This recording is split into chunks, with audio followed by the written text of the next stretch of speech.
I mean, if it's as close as they've been leading us to believe since spring, I think it's good. Some people ask, why is it good? Is it bad? I say, if you think you got two capable quarterbacks, that means you're going to have a capable backup. You're going to probably have the best backup in the conference.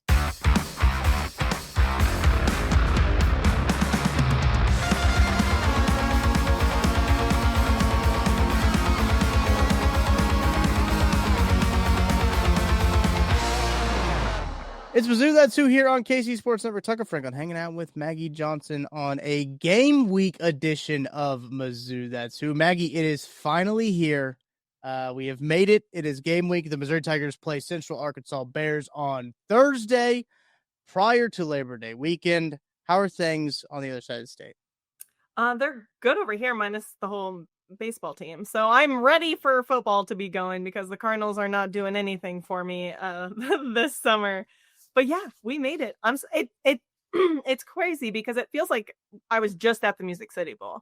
And, you and I, we take a little bit of time off from recording just to give ourselves a little bit of a breather.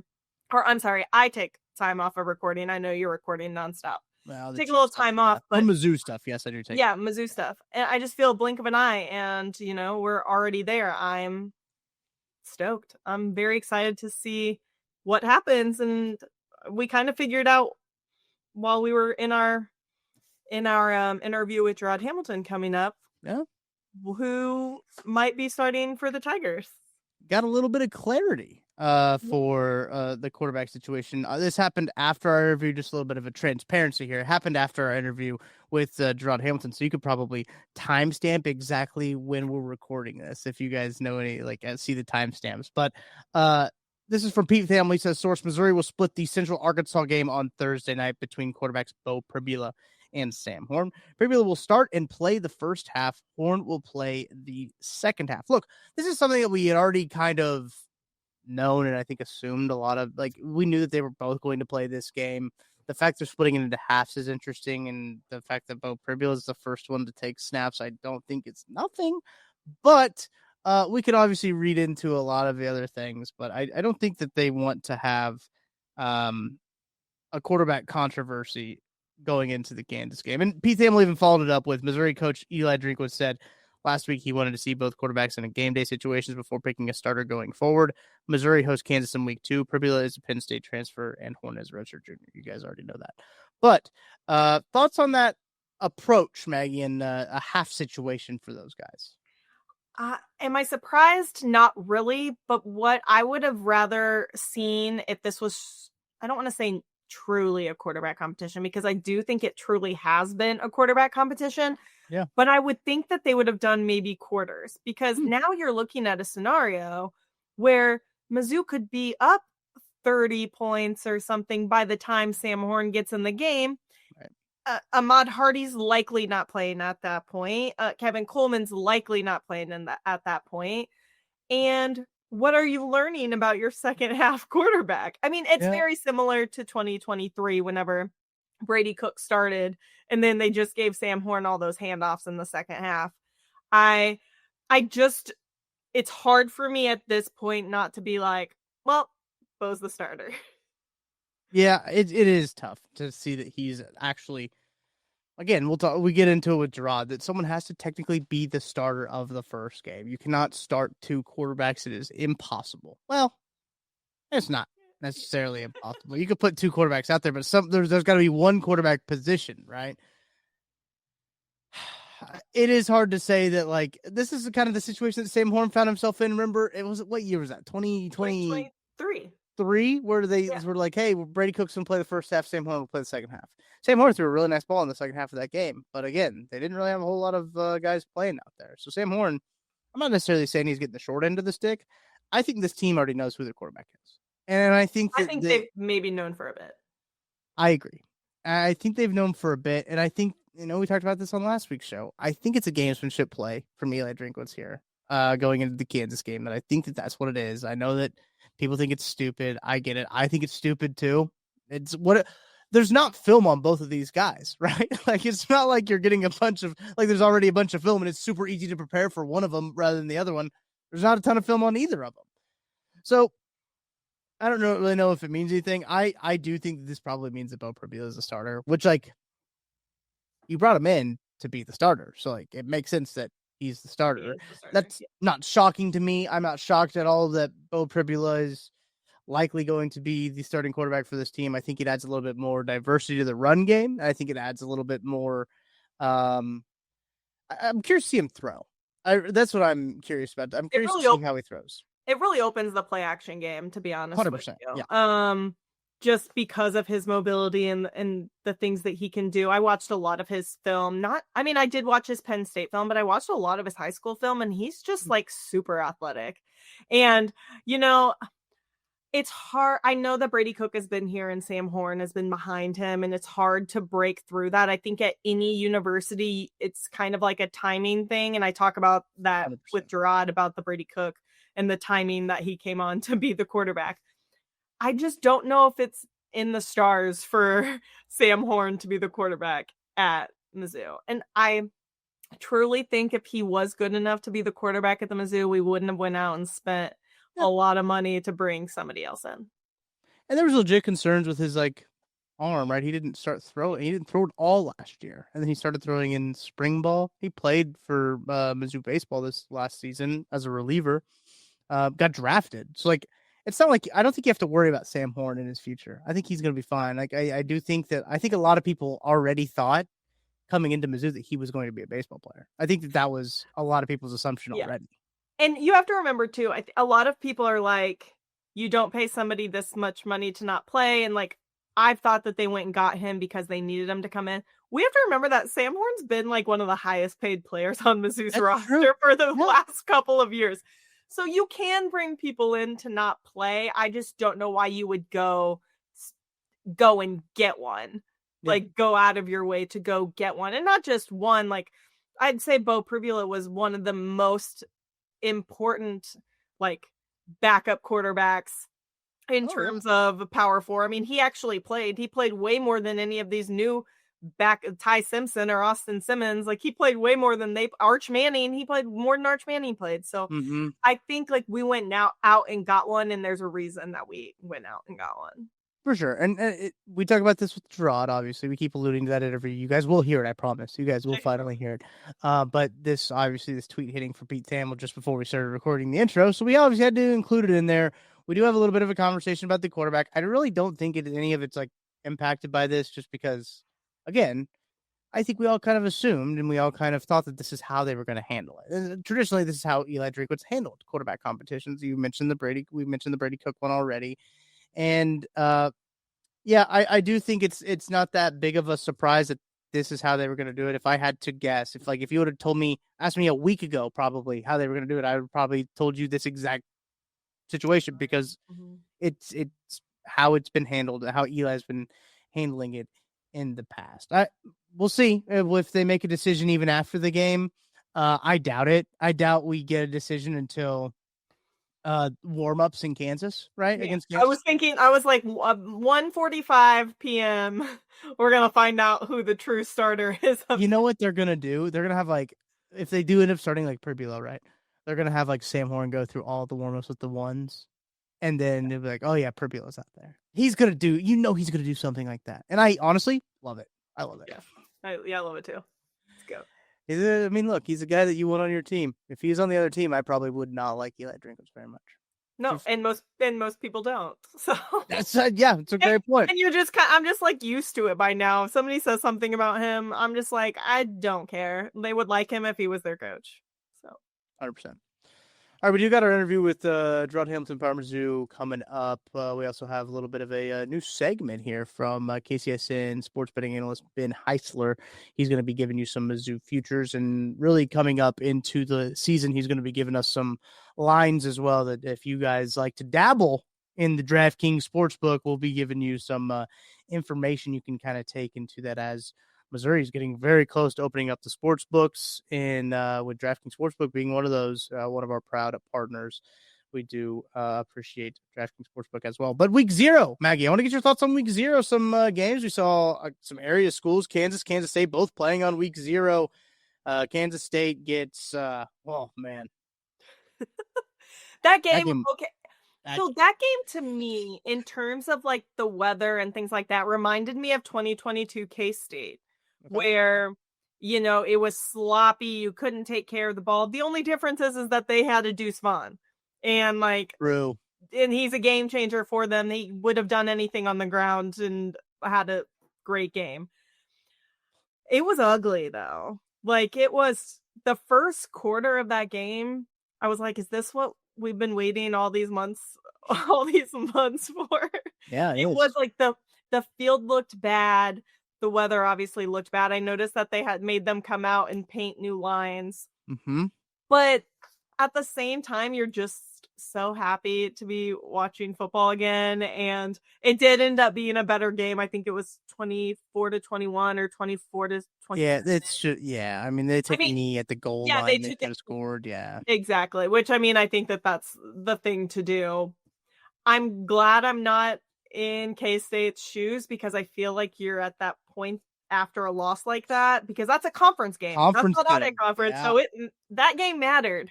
And you're kind of looking at it as, how do we salvage this season? I mean, the Big 12 isn't like, they don't have the hardest schedules on the planet. I'm sure they're rather favorable.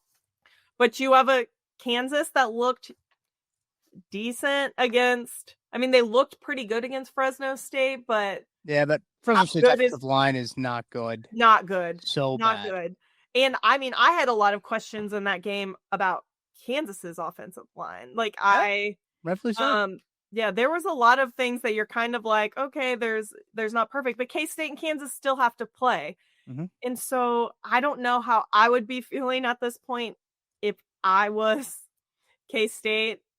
And clearly there's a lot going on behind the scenes too, with the Johnson family, not me, Johnson, but the Avery Johnson's family fighting after the game. Well, not only that, but then you got like Dylan Edwards getting hurt. I say in air quotes in the first after the first snap he gets hurt because he muffed a punt. Yeah, I mean, I would be worried for sure if I was Kansas State. Yeah. Does Kansas State play Arizona State? Are they off the top of my head? I'll look up the schedule real quick. I know that they have to go to Baylor pretty early in the season. So that's going to be really tough for them. Which we'll learn a lot about Baylor this weekend in 100%. Their game against Auburn. So they will follow this up with North Dakota and Army, and then Arizona, UCF, go to Baylor, host TCU. At Kansas, man, if they lose to Kansas this year, that might be an all-time meltdown from I mean, that would be like it's like a 13-year streak. Right, yeah. They don't play Arizona State, but they go to Utah and yeah, they'll host Texas Tech. I'm trying to see their heart. Yeah. Okay, that could be that could be real tough. Texas Tech has such a good transfer portal class. They're right. Their hardest games are going to be Baylor on the road, Utah on the road, and then Texas Tech at home. Then they go on the road to Kansas as well. So we will see how those work out as well. But look, week 2 college football. You guys already know that we're going to be having the watch party over at Holiday Distillery. We had a week 0 watch party for the Kansas State game. We're having a Kansas, Missouri watch party. Matt Miller will be there. I mean, front of the program, Matt Miller will be there. So if you guys want to hang out with him, hit the link in the description, go sign up. It's not gonna cost you anything for admission, but just want to know how many people will be there. So like for food and everything like that. So make sure to RSVP. We do appreciate that. Maggie, anything else before we get to Ben Heisler and his Mizzou futures? No, but I'm gonna have to listen to him and see what advice he's got for me. I already put something down on DraftKings in terms of the over-under. I'm not going to give any advice because it's probably not smart of me to give advice. But you can listen to you can listen to Ben Heisler's advice. There you go. Yeah, Benny gets paid for the advice. So let's hear from Benny Heisler. On the other side of Benny's segment, we will be talking to Jarod Hamilton of PowerMizzou.com. Great conversation with him. Really appreciate his time. He's very generous with his time with us, as well as we talk about week 1 and his thoughts on the roster as well, what he's seen at fall campus. He's got boots on the ground there in Columbia, Missouri. We'll take a break. We'll hear from Benny, and we'll be right back. Looking for tickets for your next event? Tickets for Less is your #1 source. Save big on every purchase when you use promo code KCSN at ticketsforless.com. What's good, everyone? It is your guy, Benny Heiss, KCSN betting analyst, and I want you to take a slow, deep breath. Inhale, breathe out with one word. Ready? Football. You feeling it? You take that in, that sweet, sweet scent of grass and pigskin in. I'm ready. We're ready. And we're going to have an absolutely awesome season once again together, and especially for all of you Missouri residents, get your popcorn ready, get your phones ready, because the season is finally here. The wait is almost over. It's coming, people. DraftKings Sportsbook, America's top-rated sportsbook app, is coming to the Show Me States later this football season. Everything that you love about playing on DraftKings Sportsbook, whether it be the sides, totals, spreads, props, same-game parlays, you name it, DraftKings Sportsbook is going to elevate your already awesome game day experience here with KCSN. And even if you don't get in by kickoff, no sweat. Besides the no sweat promos available on DraftKings Sportsbook, you're going to have live in-game betting, payouts faster than Xavier Worth and hauling down a bomb from 15 on the sidelines, all right from the comfort of your phone, wherever, whenever. You'll be betting with the top-rated sportsbook that is safe, secure, and trusted by millions of Americans all across this country. So, with all that, you might be asking, okay, Benny, what are the Tigers going to do this year? And I like Mizzou at over 7.5 wins at plus 120 odds over at DraftKings Sportsbook. Now, I know you might be thinking, all right, Heist, taking the homer pick when all of the action is on the Tigers to go under 7.5. The odds are juiced at minus 140, and that's fair. But let's talk this through together, okay? The Tigers only bring back 6 returning starters on the offensive side of the ball. Is that concerning? Perhaps. But the transfer portal, very kind to Coach Drink, and they now get some luck on their side with arguably the lightest in the SEC schedule this year. And yes, Mizzou fans, I know I said luck in Missouri in the same sentence. I'm an Indiana fan. It is actually allowed to happen. Now, I'm also not as concerned about the 2 quarterback situation to start things off as maybe some other people, especially from the narrative side. They can still ride their defense early. They got the 9 returning starters from last year. And with Ahmed Hardy in the driver's seat after rushing for more than 1,350 last year, they can ease their way into the season with the 2 quarterbacks. There's good vibes around this team. And I really do get the sense that, the concern around Mizzou is largely narrative-based from a national side after losing Burden, losing Cook, and dealing with the quarterback spot. According to Veasan, 6 SEC teams had losing records in conference play last season. The Tigers get 5 of them on their schedule. So the 8 wins feels very attainable for this Mizzou team this year. So again, Mizzou over 7.5 wins at plus 120. Now, what to do about it? Here's what you do. You download the DraftKings Sportsbook app and be sure to use the code KCSN as you get ready for sports betting to launch right here in Missouri. You're going to be the first in line for exclusive promos, can't miss offers, and much, much more. Again, that's code KCSN in partnership with DraftKings Sportsbook. If you have a gambling problem, call 1-800-GAMBLER. 21 plus, physically present in Missouri. Eligibility restrictions apply. Terms at DraftKings.com/sportsbook, subject to regulatory licensing requirements. Success in real estate takes more than vision. It takes the right financial partner. When someone takes something rundown and turns it into something great, that's called a comeback story, like Brain Group. They take distressed properties here in KC, completely rework them, and then turn them into valuable real estate. But that kind of work needs the right bank behind it. Enter Emprise Bank. They're not about cookie-cutter loans. They saw Brain Group's vision, backed them, and now they're making big moves in Kansas City real estate. Talk about your partner in possible. Emprise doesn't do one-size-fits-all financing. They invest in potential and back growth. Visit emprisebank.com/KC to learn more. Emprise Bank, member FDIC, equal housing lender. Jarod, appreciate you joining us here talking some Missouri Tigers as it is game week. They play in just a couple days. How are you doing? How are things over in Columbia? Doing well. I'm ready to get going. I was just telling, Maggie off screen, like, for you guys, doing your podcast the past month or so, I know y'all getting tired of the little tidbits. I'm tired of 8 straight months of previewing and thinking of all the QB speculation, the offensive line stuff. Right. It's just a lot of preview season. So when I get to fall camp, it probably takes maybe 3 or 4 days for me to figure out whether my previews were pretty much right. And they should be, for the most part, right if I'm writing about the same stuff all year. So you learn that stuff, and you learn there's some different wrinkles like the offensive line shuffle, stuff like that. But for the most part, it's just kind of saying, are they on pace with some of the things we heard in spring and off-season additions and stuff like that, and how that translates to the game. So now that the game is finally here, I can stop the preview stuff. We can kind of see what they do going forward. I'm one of those people too. Not that I dislike the transfer portal, because I think it adds a lot of value and things like that, but you're doing it all the time. But I hate talking about the transfer portal in the off season, because you just never kind of know what's going to happen. So I'm always like, I'll know who's on my team once fall comes around, once week 1 comes around. So I'm also excited because I'm like, okay, these players are on my team for the season. And so you can actually like really focus on them. It's like the NFL draft. Like you're watching the draft and you see the players and you're like, oh, we got this and that. And then summer comes and, the Chiefs may have a random defensive end that you're just like, what was that? But by the time week 1 comes around, who, Ashton Gelati is and all these other guys that you got drafted in the mid rounds and stuff like that. So I can understand understand your point, Maggie.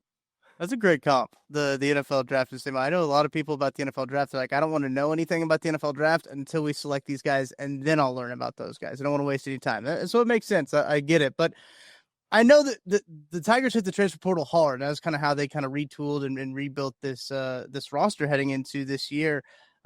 With a little bit different expectations than they had last year, I think, as we start to approach this first game of the season against Central Arkansas. Jarod, I think we have to start with the quarterback talk, right? Let's go ahead and get it out of the way. Let's go ahead and talk about the quarterback, because that is the biggest storyline around this team, I think. That's what the national people want to talk about. That's what everyone wants to talk about, is who's going to be playing quarterback for the Missouri Tigers. Drinkwitz didn't make it clear who the starter was going to be, but there's got to be a guy that goes out there and takes that first snap to technically be the starter. What do you think about the quarterback competition? I mean, if it's as close as they've been leading us to believe since spring, I think it's good. Some people ask, why is it good? Is it bad? I say, if you think you got 2 capable quarterbacks, that means you're going to have a capable backup. You're going to probably have the best backup in the conference. Good for you. And I know that's like only one person can play, but we clearly saw last year what happens when, you don't have your QB1. And Drew Pine played well in the Oklahoma game. He had 3 touchdowns that game. He got him a W. He also struggled versus Alabama. He struggled when he was in there versus Auburn. So, if you got a quality, QB 1B, I guess, if you got something like that, that's great. It's good considering all the other pieces around. Like, I'm going to just get to, I'm sure at some point you're going to ask me this, but I think this is around a 9-3-ish team. I think they have a ceiling for 10-2.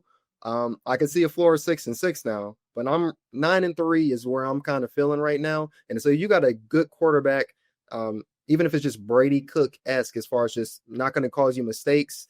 You got the run game, and you certainly got the defense for it. So I think it's good. You let the best player play. And if that doesn't work out for whatever reason, you got another quality guy behind.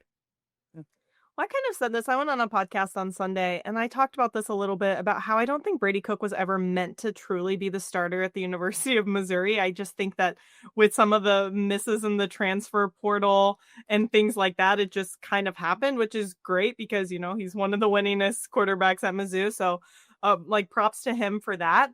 But really, it was all the pieces and all the talent that they had around him that made him super successful. It was having a Joe Moore finalist offensive line. It was having wide receivers like Luther Burden and Theo Weiss. So really, with this whole quarterback thing, and a bunch of people are picking us to finish 5-7, 6-6 based on the quarterback. But I feel like we've kind of proved that you don't have to have an elite quarterback at Mizzou to be successful, as long as all that other stuff is kind of figured out, the chemistry is figured out.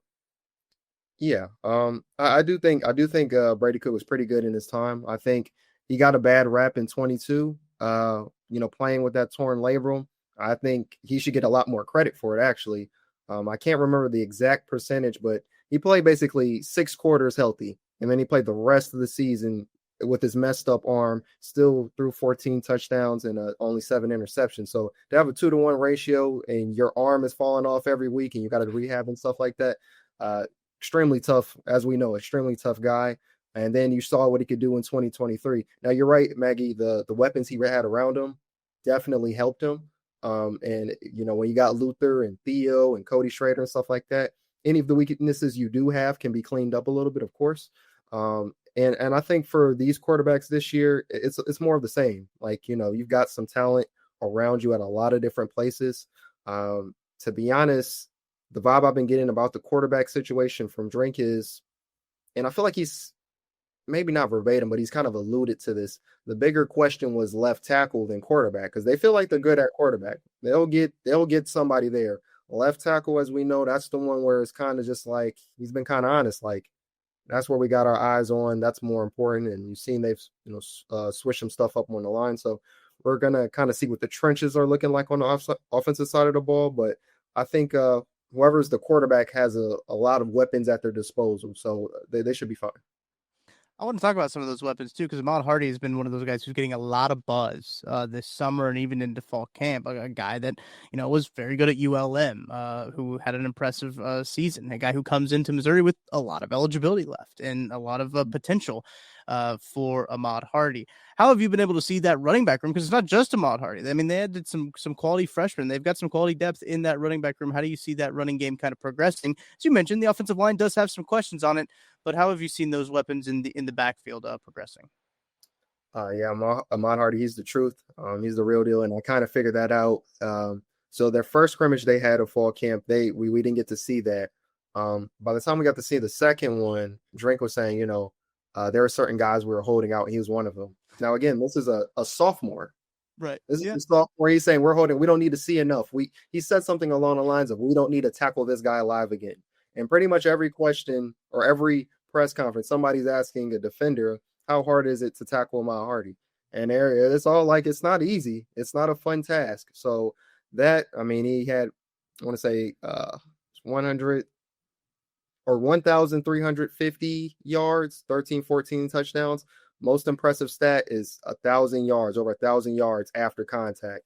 We just talked to him a couple days ago, and I said, do you like to juke someone out, or are you looking to run them over? It's looking to run them over. And I actually seen that. I don't know if it was during a scrimmage or one of these 101 drills we got, but I remember he was going towards the right sideline, and he clearly could have went to the sideline. And I see him just inch a little bit more towards the left to find that contact with the defender. So what he's trying to do. But it's not just him. They've got Jamal Roberts. He's the best pass blocking running back in the room. So a lot of third down offense. That's how he kind of broke into the rotation last year, as that third down back. So you got him for short line situations or short yardage situation and goal line situations. Same thing with Marquise Davis as far as 4-star freshman. He's a guy they like a lot. Again, short yardage, goal line situations if you want, but I'm thinking Jamal Roberts is going to be that RB2. Now down the line, if you're telling me maybe week 9, week 10, and Marquise is progressing at the rate that they've kind of said, then maybe he's your RB2. Still get a healthy dose of Jamal Roberts, though. I think it'll be a nice moment for all Tiger fans to kind of not have to worry about that 2-back system, because I just felt more confident when we had guys like Cody Schrader kind of going out there who, the same thing, just wanted to run people over, played with a lot of heart. I feel like I see a lot of Ahmad Hardy or Cody Schrader in Ahmad Hardy whenever they're doing those interviews and things like that. I really think he's like the definition of like a something to prove type running back for Mizzou, because kind of overlooked in high school, didn't get a ton of offers, and then just really proved himself down at ULM. So it's exciting to have him. Yeah, and for him, as far as his workload, I could see maybe the first, besides Kansas and South Carolina, but you're kind of ramping up. I got the schedule right here. You're facing UMass in week 5. So games in Central Arkansas versus Central Arkansas, Louisiana, UMass. I could see a little bit of a ramp up. He's not going to, if he doesn't have 20 carries a game, those first 5 games, I wouldn't really worry about it, because in 2023 with Cody, I feel like it was around the mid-season mark where he started to get, 22, 23, carries plus per game. So second half of the season, especially by the time Alabama comes to town week 7, that's when I can start seeing this go a little bit from, the kind of the RBC or running back by committee type of thing, and kind of just transitioning fully to, Ahmad Hardy kind of carry us, because I think with new quarterback, this offensive line, the best way to get an offensive line, a new one in sync, is let them run the ball, let them get downhill. So, let your running back, your talented Sun Belt freshman of the year running back, kind of carry you, and then you can have your quarterbacks kind of pick your spots. I think that's great, and I'm excited to see the running game and how it kind of evolves across the season too. Especially when you talk about, Bo is one of those guys that can run the football too. If that's the quarterback they choose to run with, they can really have a very diverse running game. So I think that's really interesting. But this offense does have some new faces in the wide receiver room as well. Obviously, with Luther Burden going to the NFL, playing for the Chicago Bears. Now I know there's a lot of Chicago Mizzou fans out there that are stoked for that one.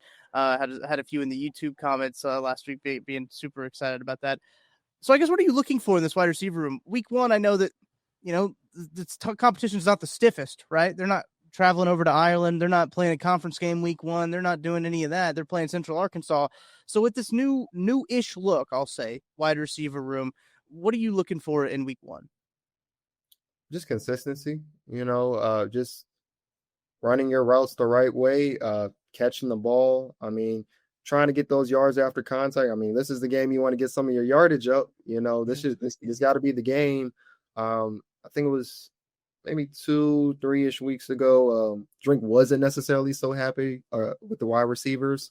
More so on, lower on the depth chart. His top three guys, he's been pretty pleased with Coleman, Josh Manning, and Marquise Johnson. They're not the ones to worry about, but everybody else kind of filling themselves into, their new roles and such, wasn't happy. Since then, I think he's been pretty okay with the room. He thinks they're pretty consistent. They got a nice mix of experience but youth there. They've got the freshman Donovan Olubide. Got to think about it for a sec. You did, yeah. Home fake. Now, having the depth chart, there's a lot of ors, and you don't know exactly where people are. But if you're telling me he's wide receiver 4 or 5, which is pretty impressive for a freshman, I could believe it. If you told me next year that he's starting, I would definitely believe it. And if you told me he was the best receiver in the room next year, I wouldn't be surprised. So quality depth there. You got Xavier Lloyd. I kind of like what he brings. He can be maybe that Mekhi Miller type of guy. It's third down. You need somebody reliable to get you a catch, get you some yards. He can be that guy. So 1 through 5 at the least, I think they're pretty good with. And my mind is just blanking. They got a talented wide receiver room, so I'm not trying to leave anybody out. But those first 5 in my mind, Daniel Blood is another one. So maybe that first 6 guys they can all trust and kind of put in different areas to succeed. I feel like people kind of forget that Kevin Coleman, I mean, they know how talented Kevin Coleman Jr. is, but he's the returning leader in the SEC. Like all the other guys that were in front of him, I think he finished 6th last year in yardage. Every other guy in front of him is gone. So I feel like he's kind of getting overlooked a little bit. Like whenever I saw some lists that had like Deion Burks from Oklahoma ranked, and like Kevin Coleman wasn't. And I feel like that you have to remember of how good he actually was playing for a pretty crappy Mississippi State team last year with a backup quarterback. I feel like you get Sam Horn or Pribula, and like those numbers could really go up for him. Yeah, I expect him to be the safety blanket. Whoever's the quarterback, they need to find him. When we saw the scrimmage a couple weeks ago, I noticed how both quarterbacks were, but especially Bo, it was either him or Daniel Blood. He knew where to find the slot receivers and get those guys the ball. And so with everything Coleman does, it's just so smooth. It looks effortless. And you're right. I do think people, underrate him. I think, honestly, they underrated him last year. Can't remember the exact stats, but we're talking over 70 receptions, over 930 yards, 6 touchdowns. And if we're comparing that to Lou from last year, he had, I want to say it was like 12 more receptions, over 200 more yards, the same amount of touchdowns as Lou, who was first team, while Kevin was third team. And I might add that, again, Mississippi State, struggling team. Everybody knows who's getting the ball, and he was still able to put up those numbers. And to be honest, that's first team worthy. Lou probably got it off of name recognition, and I think he is more talented. Lou is a heck of a player, and for many of reasons, he didn't have the same year he did in 2023. It's not just all on Lou, but I do think Kevin Coleman had the better season and probably should have got a higher All-SEC, team finish or whatever. I think this is a great one-to-one replacement for what they need as far as a wide receiver one and a player in the slot. So I think Kevin Coleman is going to be really good, and he's going to help out either quarterback. I think there's a lot of excitement, right, on the offensive side of the ball, and maybe the defensive side of the ball is a little bit different. I know the defense is not as sexy, right, as the offensive players and going into the transfer portal, but they've got a lot of guys on this side of the ball that are very solid defensive players. They got some really great defensive line prospects in general. We had Matt Miller on the podcast last week talking about how he just loves the Missouri defensive line and the guys that they have on there, the draft-eligible prospects that they have. When you're looking at this Missouri defense heading into this year, Jarod, what are your thoughts on it? I almost feel like, for me personally, I feel like it's being a little slept on, underrated heading into this year, especially year two in Corey Batoon's system. Yeah, I'll put it out there first. At least for me, this defense is better than the offense. This defense is what's going to keep Missouri going. Last year, it was the defense that kept them in a lot of games, to be honest, and so. I think that defense ranked 17th. I think this is a defense that can finish top 10, top 12 in the country. That defensive line across the board is pretty stout. I mean, I've been saying it since we got Drink for the first time after the Music City Bowl, the second day of spring ball. So it's, end of February, early March. From that point on, anytime you brought about, you talked about the edges, he was damn near blushing. He was blushing. He couldn't stop smiling and talking about how deep the group is. A position group is deep when they had, I want to say, one or two guys transfer out, and they still are like, we still got to figure out how to get 6 guys, 7 guys snaps. That's how deep they were. So that edge group is really, really nice. Damon Wilson, Zion Young, Nate Johnson, Darius Smith. That top 4, that's 2 starting lineups. That's 2 starters, 2 groups of starters.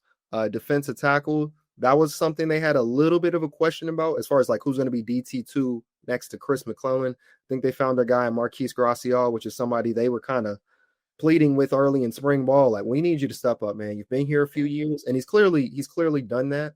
I think they would have been comfortable with Sterling Webb. He was the DT3 last year, but Marquise, he's got a couple inches on Sterling. He's got like maybe close to 40 pounds on him. And so, in the SEC, to clog that gap up, that's huge. And so I think it was Connor Tollison maybe a week ago who was just saying, like, I've been facing him in practice for a few years, and this offseason it's a little bit different. The stuff I could get him with, before, it's not working. He's starting to read things better. He's starting to read things faster. And so you combine that with the size and the players he gets to play with. That's a dangerous defensive front. As a defense as a whole, I like the depth. I like the depth a lot better than last year at all 3 levels. Defensive line, I just talked about. The linebackers, you're bringing in Josiah Trotter from West Virginia, reigning Big 12 defensive freshman of the year. That safety group, Catalan, Carnell, Burks is, still there. I'm really high on Santana Banner, really high. That's like 6'2", 6'3" safety, about 200 pounds. He's a big hitter. He's a good guy in coverage. Mose Phillips, another guy, another big hitter, another guy who can play that star role. So I think, like, top to bottom, this defense, they've got rotations everywhere. It's not just a defensive line like usual. So I think, again, this can be one of the top 10, 12, 15 defenses in the country. And I think we've talked about this a couple of times, but I feel like that secondary is really what kind of killed us last year. You had so many blown coverages in that Vanderbilt game. You had a bunch in that Boston College game too. I really, really like the additions at corner. I really like the addition, obviously, Jalen Catalan when healthy, which I've heard that he looks healthy. So I think that's really exciting because I think he has the potential to be all SEC 1 through 3 somewhere in there, which would be huge for us to have in the safety position. So yeah, I'm kind of more excited about that back 7 than I am about really.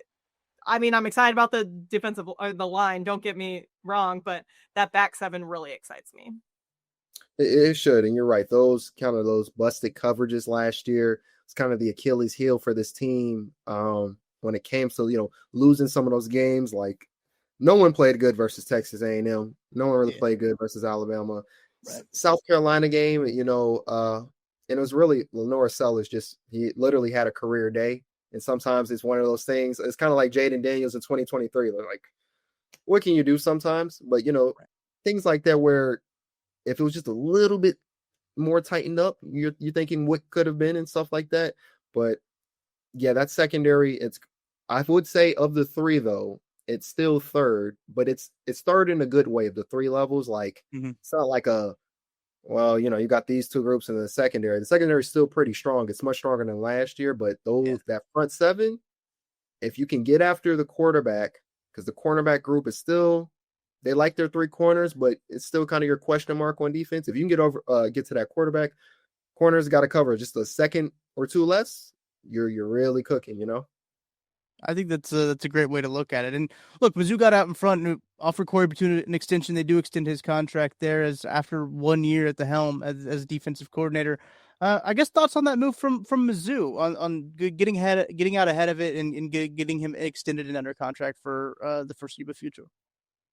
Well, if you're coming in from where am I blanking? He's coming from South Alabama, but I'm blanking on the conference. Is that Sun Belt? Yeah, I can't. Or AAC or AA. It's not. It might be the AAC. I don't know. It's one of the. I don't know if it's Sun Belt. It's a group of six. He's coming from a group of six school, and your first year in the SEC, you lead a top 20 defense. I get why you want to lock that up real quick as well. So smart move. Drink used the thing, and he got his contract redone a little bit, and he kind of used that extra money basically to give Corey, why in this league. If you're doing stuff like that, you don't think other people, other teams are saying, maybe we need a DC, maybe we need a head coach. Yeah, you got to lock your guys up if they're doing that type of production. And they're doing that with a team that Corey admitted in spring ball, like, again, backside of the defensive line, like 2023, they didn't have the depth that they wanted to have. There was some depth in a lot of positions where it wasn't as good as they wanted it to be, and you're still a top 20 defense in the SEC. Like, that's pretty impressive stuff. And now he's got the guys. They feel like they got the guys. So, yeah, keep it going. Keep this momentum going. Try to parlay this into another 10-win season. South Alabama is in the Sun Belt, by the way. Sun Belt's been pretty good to Mizzou, actually, when you start to think about it. The Sun Belt's been pretty darn good to Mizzou. It has. I will say that Louisiana game, one that Mizzou should win, but that's a 10-4 team that was in the conference championship. They've been in the conference championship 5 of the last 7 years. So while they should win it, that you don't let that become an any given Saturday type of thing where, they get rolling or whatever. I wouldn't sleep on a team like that just because it's in the Sun Belt. But for the most part, like you said, Missouri has been, pretty good versus these teams. It shouldn't be a problem, but that's a sleeper. Yeah. And also, I think just the come down from the Kansas game, I think you gotta be really careful with the timing of it all. Yeah.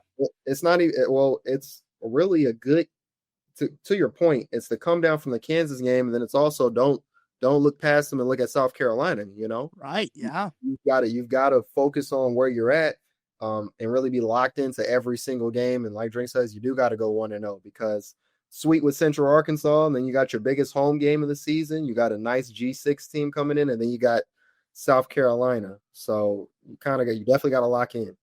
Yeah, I want to get your thoughts on that schedule though before we get you out of here. We do appreciate your time, Jarod. But there's been a lot made of Mizzou's schedule, right? You can only play the teams that you're told you can play. What are your thoughts on lots of early home games and then kind of their tough games are at home this year? What are your thoughts on how Missouri's schedule is distributed and how the hand that they got dealt this year, I should say? It's a pretty good hand to me. I mean, I don't know that I'm sure it's happened. I don't know if I've seen that a team starts with six straight home games. Right. You add in a bye week in there. I mean, the schedule falls really nice for multiple reasons. Get your feet wet with the Central Arkansas game. Kansas, just from like a fan base perspective, both fan bases will be engaged because it's really early on in the season. So that's good. You get, Louisiana, South Carolina is kind of, what was it? Vanderbilt last year? Was it? It's more A&M in week 5 or 6 or whatever. You're like, this is kind of the litmus test. This is the real where you at type of thing. That's what South Carolina is going to be. UMass. That should be kind of another Central Arkansas-esque game where you work out those kinks before you get your bye week and you head into Alabama. You need Alabama, South Carolina, and Texas A&M at home That's your 3 losses. And for one reason or another, those losses really stung last year, whether it was a team just manhandling you, or if it's a team that kind of they ended your CFP hopes, to be be quite frank. So to get all those back at home, kind of get your lick back there is good. And then I like Auburn, Vandy, Oklahoma, and Arkansas. Like, all 4 of those are winnable games on the road. That doesn't mean they will be per se, but like, schedule works out for them. And like you said, Tucker, you can only play what's in front of you. So for the people who would be complaining, if I was on Missouri, I'd just be like, that's tough. But I mean, you still got to handle business, because if you don't handle business, then people are saying, well, look at your schedule. You had all these home games. You're riding a 10-game home winning streak entering the season.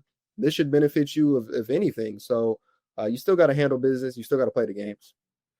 And it's just an easier schedule. Like, not an easy schedule, just an easier. I will say, these 2 years, this year and last year, no Georgia, no Texas, no Tennessee, no LSU. Yeah. You are benefiting for sure from not getting those. I'm probably leaving a couple things. No Ole Miss. Like, you are definitely benefiting, and you've got to capitalize on that for sure. But again, you still have to do what you need to do with what's in front of you. What do you think would make this season feel like a success versus a failure? Because I know you said that you were predicting them at 8-4. I would agree that 8-4, 9-3 would be solid. Obviously, 10 plus is amazing. And then I think losing or going 7-5 is kind of like, with the schedule, like we just talked about, is kind of unacceptable. Like, to me, that's a failure, which is kind of funny because that over underline is right at that 7.5. It's, so it teeters right between being okay, successful, and like a failure. So what are your opinions on what would make this a good season versus a detrimental season? Yeah, good season is 10-2 because you're giving yourself that chance. Of course, if your 2 losses they can't be blowouts though. You haven't seen 10-2 and we doing another Alabama, Texas A&M, you might be in trouble still. But you're 10-2 and you got some, just like you just got losses, you're giving yourself a shot, and I can see on the schedule again where I can see 10-2. I want to say I'm 9-3. I'm optimistic. I'm thinking 9-3. 8-4 though is probably where my gut would be like, this is safe. Yeah. But I've got a little bit more optimism just about that defense. Again, the schedule, that they can get to that 9-3. But yeah, we say 7-5 with the defense you got, and it's still the talent you got on offense. Even if your quarterback isn't, all world or whatever, 7-5 would just feel like a letdown. 8-4, like I said, would be okay, but it would feel like a missed opportunity with that schedule per se. You get to 9-3, like, I feel like 9-3 keeps the momentum of the 2 10-win seasons, even though it's technically not 10. You're still where you're still, I think you're going upward still. You're still a good team. You'll be a top 25 team probably. And you can kind of build that momentum. And I'm just thinking like a long term as far as recruiting, transfer portal. You want to keep it going. You don't want to regress and go back to the around 500 area. But yeah, let's say 7-5 is kind of that. It's where it starts to get like, kind of missed one there. I think it's very fair. Maggie, do you have anything else about the schedule, the roster, week 1, anything? Because I want to talk a little bit about the SEC schedule changes that they have, and want to get Jarod's thoughts on that. But I don't know if you have anything else about. My only thing is, I think that will be really big for Mizzou. Is Mizzou needs to have a big win, because what was the last big win that they had? That win against Tennessee, which Tennessee was 8-4, I think. So it didn't really end up being that big of a meaningful win. I really think that Mizzou this year needs to get one of those upsets at home. And I think that would add, because then even if you go 8-4 or if you go 9-3 or something, but you have like more of a win, more of a statement win, because look at Texas A&M, for example. They go 8-4 basically every year, but because they've had those statement wins against Alabama or statement wins against LSU or something, they're looked at as an entirely different type of team, which is kind of, brand bias or logo bias or whatever you want to call it. But I really think for Mizzou to have a successful season that they have to be an underdog and win one of those games. That's actually a good point. I'll call those benefit of the doubt type of wins. You get your 8-4 versus another team's 8-4, but you can say I beat, a ranked South Carolina team or whatever the team is. It gives you that thing of on any given Saturday, we can beat team X or whatever. And I can get why that gives certain teams, certain rankings or whatever. I can see it to a degree, even though, the record maybe doesn't indicate that. But I would say as far as a statement win, South Carolina would be nice. But I'm looking at I know it sounds like, is it really a statement win based off of this football team thing? But just follow me, Kansas in week 2, because if you make that like the week 2, or maybe it was week 3 in 2023, that Kansas State, you can literally see that propel them to the season they had. And so you're talking about former Big 12 foe, of course, Kansas, your biggest foe coming here. You get that win, however you get it, by a field goal, you blow them out, you get that win. You can kind of probably, maybe that puts that the jetpack on their back, that gives them that battery in their back, or whatever you want to say, that can kind of propel them to get one of those wins that may be hard to come by later in the season. Because I can also see in another world, Mizzou loses that Kansas State game, and you're maybe having questions about what's going on going forward. Right. Can they do this? Can they do that? And so I think that Kansas game is big, not just for, the reigniting of a rivalry, but to kind of give them that confidence, because our rivalry games, those are the easiest ones to lose. It doesn't matter what their records are.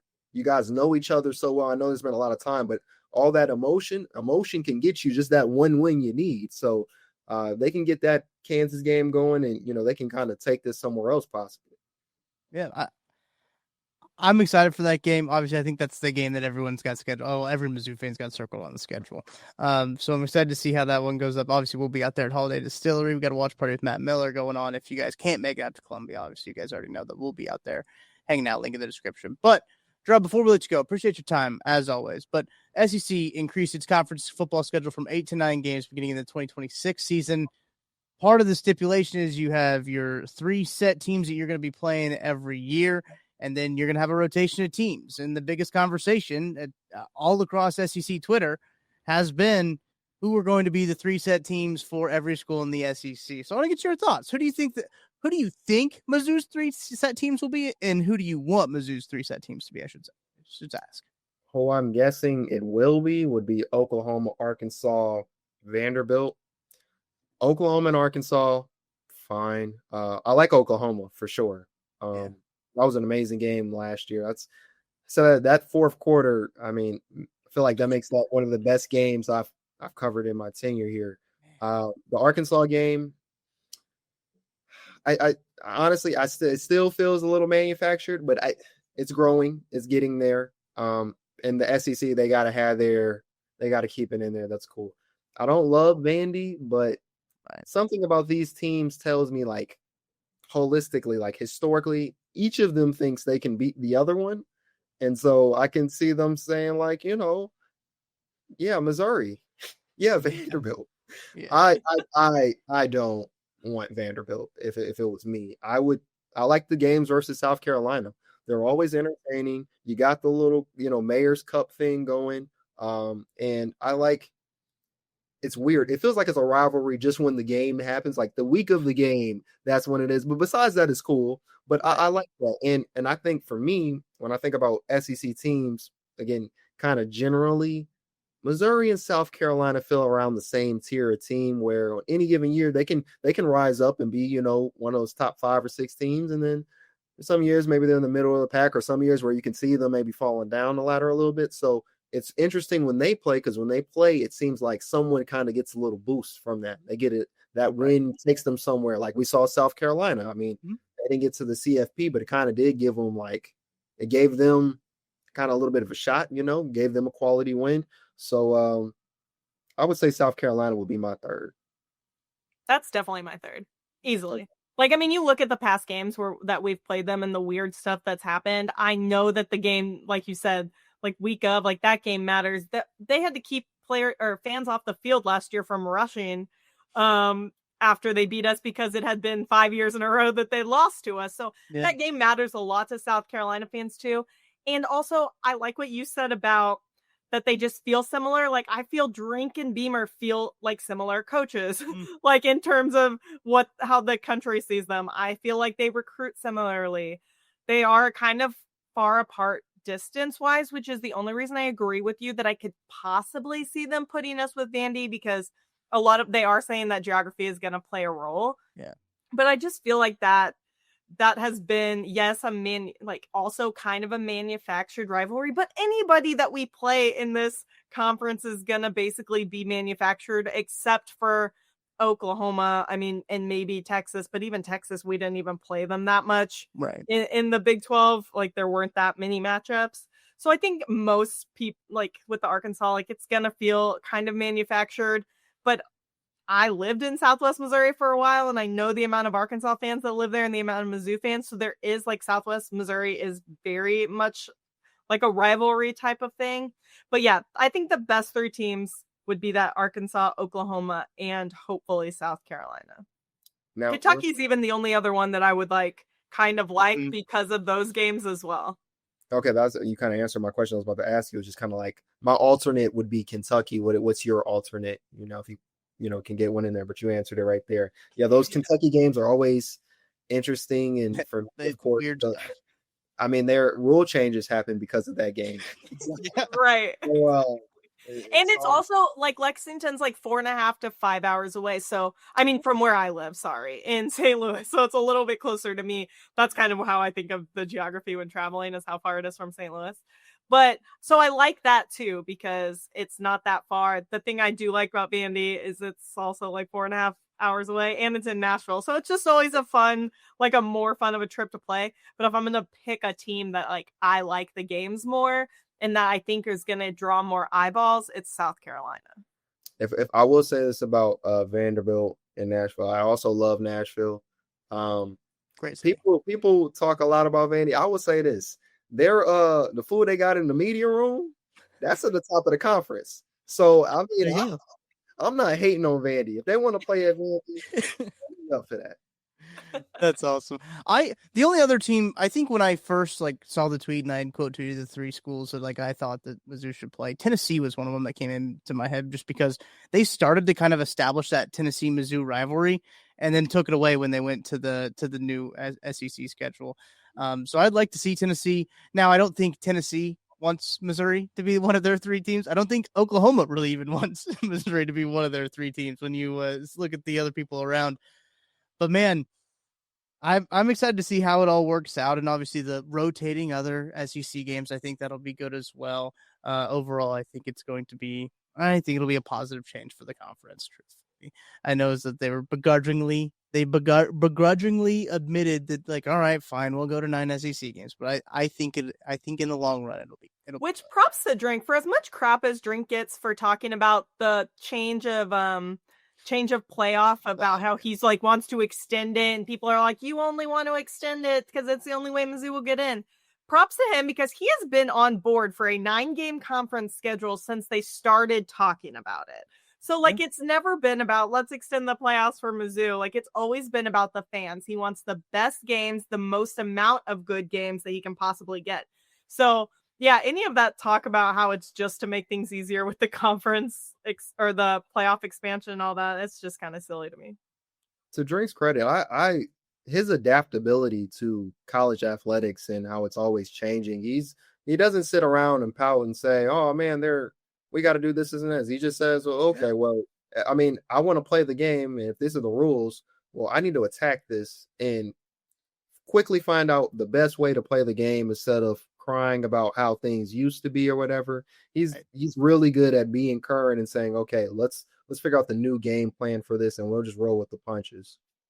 I love that. It's good to have a coach that's like that. It's good to have you on the podcast, Jarod. So appreciate you hopping on and spending some time with us. Go check out Jarod's workout over at PowerMizzou.com. You guys still got your preseason summer or fall sale going on, right? At Power Mizzou? Oh, think so, yeah. I mean, Yeah, huge. I think it said like 50% off when I was looking at it. So I mean- VIP membership, I think. There's you guys run so many sales. There's no reason for people to pay full price because it seems like you or Gabe are always tweeting about this next sale that you guys got going on. I mean, it's a bargain. It really is. If it was me, I would have been got mine. If it was me, I'm just saying. I have mine. I have mine. There we go. I'm just saying for the ones watching, you know, Powerman, like, you can come and listen to our podcast, and we appreciate you liking and subscribing to our podcast. But for like all the news, like, you got to go to Power Mizzou, and I'm not even like just plugging because you're on. Like, that's where you're going to get the best information 100%. is Power Mizzou. definitely appreciate y'all. Thank y'all. There you go. So for Jarod, I'm Tucker Franklin. That's Maggie Johnson. Appreciate you guys tuning in to Mizzou. That's who. We will catch you guys after a Central Arkansas Missouri Tigers game. I think I'll have a post-game show for it. I think I'll have a post-game pod for you. I'm feeling ambitious, feeling excited for the start of the season. So we'll see how long those post-game shows go with the Central Arkansas game. But I'll be back with you after that game. So we will see you very soon after Missouri Tigers victory.